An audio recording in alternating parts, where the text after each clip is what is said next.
অনেকের মনেই প্রশ্ন থাকে, আমি নামের আগে ডক্টর লিখি না কেন, তাছাড়া আমি নেম প্লেটও ব্যবহার করি না, এইসব কারণ কি, বা আমার সিগনেচার ভ্যালুই বা কী, সেটা নিয়ে আজকে বলবো। তো এই ভিডিওটা শুধু তাদের জন্যই যারা আমাকে রেগুলার দেখেন, অন্যদের দরকার নেই। উপর থেকে নিচে অবধি পুরোটা ভিডিও দেখলে তবে এটা দেখবেন, হয়তো স্কিপ করে চলে যাবেন। তো কথাটা হচ্ছে, আজকালকার দিনে আপনারা সব জায়গায় দেখতে পান যে ডাক্তাররা নিজের গাড়ির পিছেও ডক্টরের লোগো লাগিয়ে রাখে, গলাতে স্টেথোস্কোপ সবসময় লাগিয়ে রাখে, বা ভিডিও করার সময় স্টেথোস্কোপ দেয়, নেম প্লেট রাখে। আমি এইসব করি না কেন?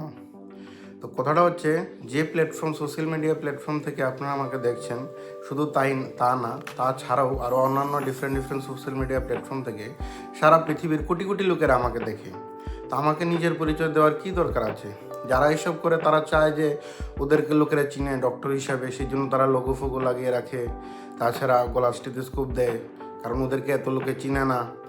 ওরা চায় যে অন্য লোকেরা যাতে চিনে এরা ডাক্তার, সেই জন্য এরা এসব করে হয়তো। কিন্তু আমার তো এসব করার দরকার নেই। আমি কে তো সারা পৃথিবীই চিনে। শুধু ভারতবর্ষ না, আমেরিকা, লন্ডন, অস্ট্রেলিয়ারও, এরকম উন্নত মানের দেশেরও অনেক অনেক রোগী আমার কাছ থেকে কনসালটেশন নেয়। তো তারা তো জানেই আমি কে। কারণ ভারতবর্ষ থেকে ভারতবর্ষের বাইরে উন্নত দেশগুলোর লোকের কোয়ালিফিকেশন, কোয়ালিটি আপনারা বুঝতেই পারছেন, আমাদের মতো সাধারণ লোক থেকে অনেক বেশিই থাকে। তারা জেনে বুঝেই সব কিছু করেন। তো যাকে সবাই চিনে তার নিজের পরিচয় নিজে বলার কি কোনো দরকার আছে? দ্বিতীয় কথা, আমার বাড়ির সামনে কোনো নেম প্লেট কিছুই নেই। তো সাধারণত আপনারা যে হসপিটালেই যান বা কোনো যে জায়গাতেই ক্লিনিকে যান, দেখতে পাবেন যে ডক্টরের নেম প্লেটও দেওয়া থাকে, তার সাথে ওনারা কী কী ডিগ্রি আছে সবগুলো দেওয়া থাকে। তা আমার এইসব নেই কেন? তো কথাটা হচ্ছে, আপনারা যেসব জায়গায় যান বড় বড় ডিগ্রি দেখে, ওখানে গিয়ে যখন কাজ হয় না তখনই আমার কাছে আসেন।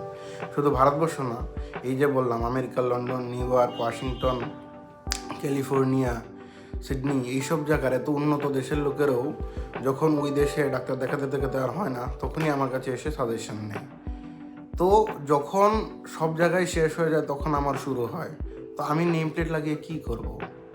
যারা লাগাচ্ছে তাদের কাছে গিয়ে যখন হয় না, তারপরেই তো রুগী আমার কাছে আসে। তো আমার এগুলো লাগানোর তো কোনো দরকারই নেই। দ্বিতীয় কথা, আমি যে রাজ্যে থাকি সেটা হচ্ছে ত্রিপুরা। ত্রিপুরা হচ্ছে একটা ছোট্ট রাজ্য, খুবই সুন্দর পাহাড়ি রাজ্য। তো এই রাজ্য থেকে প্রতিনিয়ত ট্রেন, প্লেন, গাড়ি ভরে লোকেরা বাইরে ট্রিটমেন্টের জন্য যায়। আসাম, কলকাতা, দিল্লি, চেন্নাই, ডিফারেন্ট স্টেটে যায়। তো আমিই একমাত্র যার কাছে বাইরের সমস্ত রাজ্য থেকে লোকেরা আসে। শুধু তাই না, ইন্ডিয়ার বাইরে থেকে লোকেরা ভিসা নিয়েও আসে। তো যার পরিচয় আজকে আপনাদের দয়ায় এতটুকু ছড়িয়ে গেছে, তার নিজেকে নিজে বারবার কী বলবো, আমি এমুক, আমার নেম প্লেট, আমার এইসব। সেই জন্য আমি এইসব কিচ্ছু করি না।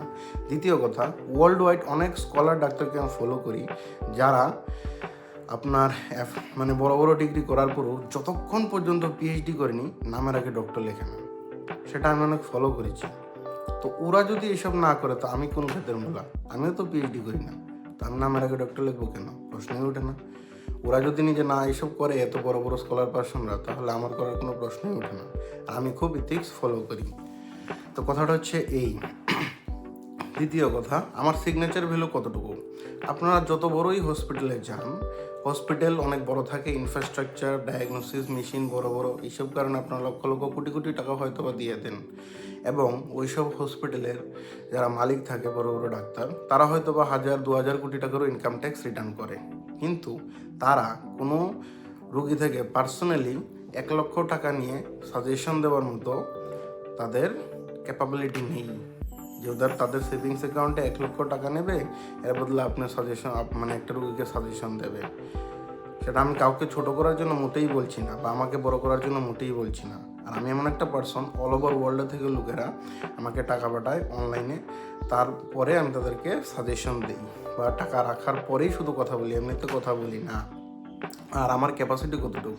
আমার এতটুকু ক্যাপাসিটি আছে যে আমি যদি কাউকে 10 কোটি টাকাও বলি, সে যদি আমার অ্যাকাউন্টে দিয়ে দেয়, আমি তাকে বিলটার মধ্যে সিগনেচার করে দিয়ে দিতে পারবো, হ্যাঁ আমি তোমার থেকে লিগেলি টাকা রেখেছি একটা কনসালটেশন ফি হিসাবে। এতটুকু আমার সিগনেচার ভ্যালু। তা আমার কাছে যারাই রুগী আসে, সবাই মানে কি বলবো, 99% রুগী সব জায়গায় ঘুরে তো আমার কাছে আসে, তারপর আমার কথা শুনে না। যে যা কিছু বলি তা কিছু করতে নারাজ কেন? আর আগে যেসব দেখিয়েছে, যেসব এই সেই ওরা ওদেরকে বলেছে, ওরা এইসব মানতে দেয়। তো মানো, আমার ধারে আসার জন্য কে বলেছে? কেউ বলেনি। দ্বিতীয় কথা, আমি কোনো রোগীকে ওষুধ খাওয়ার মানে বন্ধ করার জন্য বলি না। আগে রুগীরা যেসব ট্রিটমেন্ট প্রসিজার চালাচ্ছিল সেগুলো বন্ধ করবে কি করবে না সেগুলো সম্পূর্ণ তাদের ব্যাপার থাকে। কাউকে আমি বলি না যে ডায়ালিসিস বন্ধ করো, কাউকে বলি না যে আমি কেমোথেরাপি বন্ধ করো। আমার কাছে একটা রুগী কী জন্য এসেছে সেটা তার নিজে থেকে বুঝতে হবে। আমি কেন তাকে বলবো যে তুমি ওষুধ বন্ধ করো, তুমি এটা করবে না। তো যাদের সে 1% লোকেরই ফুল ফেইথ থাকে, যারা বলে যে আমি এখানে এসেছি তো সুস্থ হওয়ার জন্য, সুস্থ মানে আমার কোনো ওষুধপত্র লাগবে না, এত বছর তো জীবনে খেয়েই আছি, খেয়ে লাভটা কী হলো, দরকার নেই। তো ওইসব রুগী সুস্থতার আর সবচেয়ে বেশি থাকে। আর সবাইকে সুস্থ করতে পারবো এরকম উঠেই না, তাহলে তো আমি ভগবান হয়ে যেতাম, সোজা একটা কথা। আর আমার হেল্পলাইন নাম্বারে যে নাম্বারটা দেওয়া থাকে সেটা শুধু হোয়াটসঅ্যাপ করার জন্য। প্রতিনিয়ত লক্ষ লক্ষ লোকে আমার ভিডিও দেখে, আমার আর্টিকেল পড়ে, তো সেই হিসাবে হাজার হাজার কল আসে। এত কল দ্বারা অফিসের স্টাফদের দ্বারা সম্ভব না, সেই জন্য আমরা প্রসিজার করে দিয়েছি যে শুধু হোয়াটসঅ্যাপ করার জন্য। আর যারা এইসব মানে না, ফালতু কোনো অ্যাপয়েন্টমেন্ট ছাড়া বাড়ি চলে আসে, তারা এমনিতেই ঘুরে যাবে।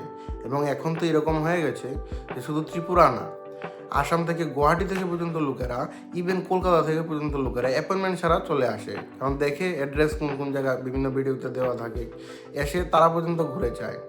তো স্বাভাবিকই সবাইকে বলছি, যদি কারোর মনে হয় যে আমার সাথে কথা বলবে বা অ্যাপয়েন্টমেন্ট নিবে, তাহলে হোয়াটসঅ্যাপ নাম্বার দেওয়া থাকে, সেই জায়গাতে যোগাযোগ করবেন, উত্তর পেয়ে যাবেন। আর একটা কথা হচ্ছে, যার যেরকম ভাব তার যেরকম লাভ। আমার সাথে দেখা করার জন্য অ্যাপয়েন্টমেন্ট নিয়ে অনেক লোকই আসে, অ্যাপয়েন্টমেন্ট ছাড়াও আসে বা অনলাইনেও কথা বলে। যে যেরকম ভাব নিয়ে কথা বলে সে সেরকমই পায়। অনেকে ভাবে আমি হচ্ছে ওদের বাড়ির পাশের দোকানদার, ওরা দোকানদারের মতোই আমাকে পাবে।